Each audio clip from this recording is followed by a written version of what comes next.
Indiana Fever in the Chicago Sky here from Wintrust Arena. The Fever have really stretched out this one in the second half as we look at Diamond DeShields and Caitlin Clark. Clark, hammer. 3 Sky players coming over. Now the official is pointing to his head here, and I think they're going to look at this. Did you see what happened to Caitlin Clark last night?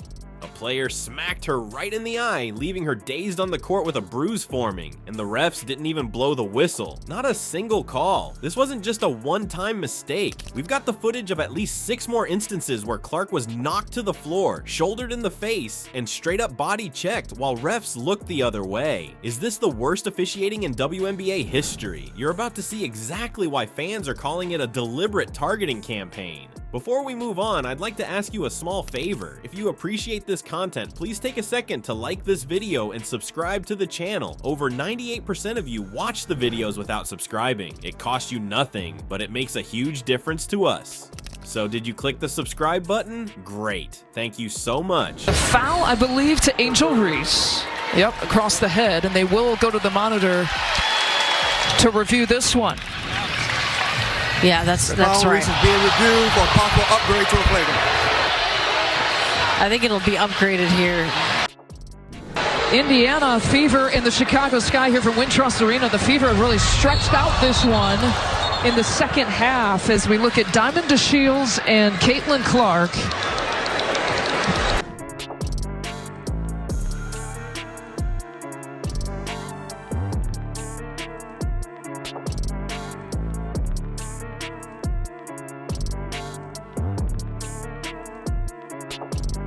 Now, back to the video. Did you see what happened when Alyssa Thomas literally shoulder-checked Caitlin Clark to the floor? The refs called it a common foul. A common foul. That's like calling a car crash a minor inconvenience.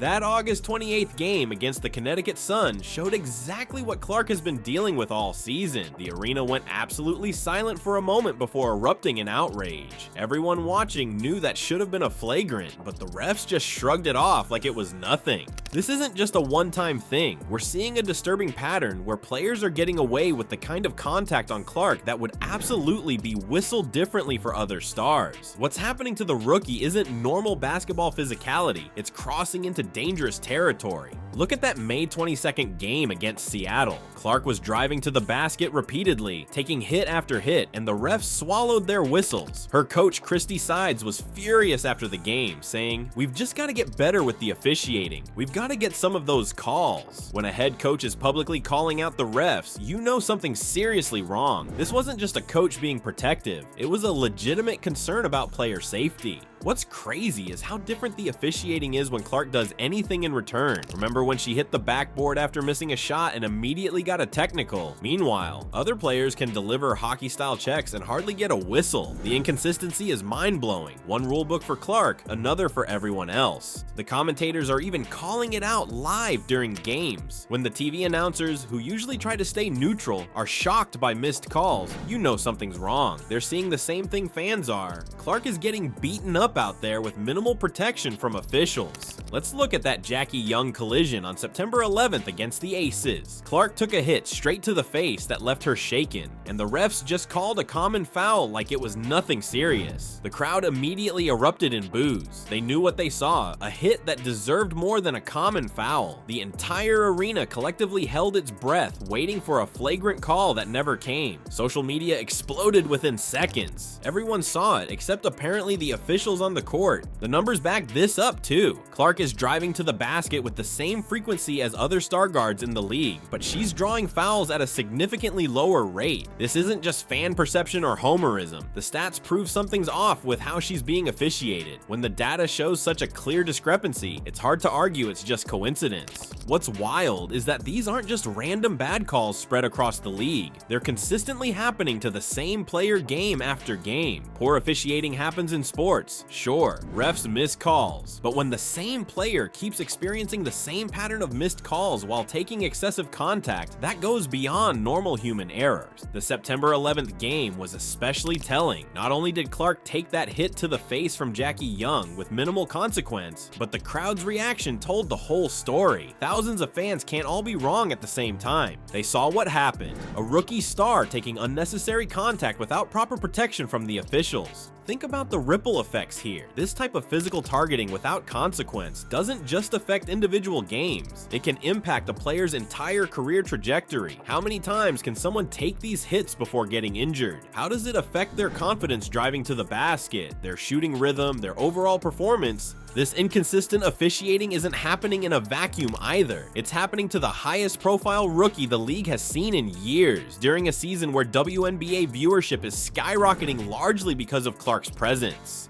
The league should be protecting its stars, not leaving them vulnerable. The August 18th game against Seattle exposed something that left fans scratching their heads. After missing a three-pointer, Clark lightly tapped the backboard padding in frustration, a normal human reaction to a missed shot. What happened next? The ref immediately slapped her with a technical foul for disrespecting the game of basketball. Are you kidding me? This wasn't some backboard-shattering tantrum. It was a light tap that wouldn't have disturbed a sleeping kitten. What makes this situation even more frustrating is how differently the officials treat other players. While Clark gets technicals for the smallest displays of emotion, veterans throughout the league can argue calls all night long with barely a warning. The rulebook seems to transform depending on whose jersey number the refs are looking at. Remember that Fever Mystics game? Clark simply questioned a call, something every player in basketball history has done, and boom, instant technical. Meanwhile, her defender was playing handsy defense all night long, grabbing and restricting her movement without a single whistle. It's like the refs were watching a completely different game when it came to Clark's treatment. This double standard isn't just a few isolated incidents. It's becoming a pattern that's impossible to ignore. When Clark shows any human emotion on the court, the whistle blows faster than you can blink. But when opponents celebrate in her face after plays or deliver questionable contact, suddenly the refs develop selective blindness. The message being sent is crystal clear. Clark isn't allowed the same emotional latitude as other players in this league. Even professional analysts with WNBA experience are calling it out. During a broadcast, Rebecca Lobo pointed out how differently Clark gets officiated compared to veterans who perform identical actions on the court.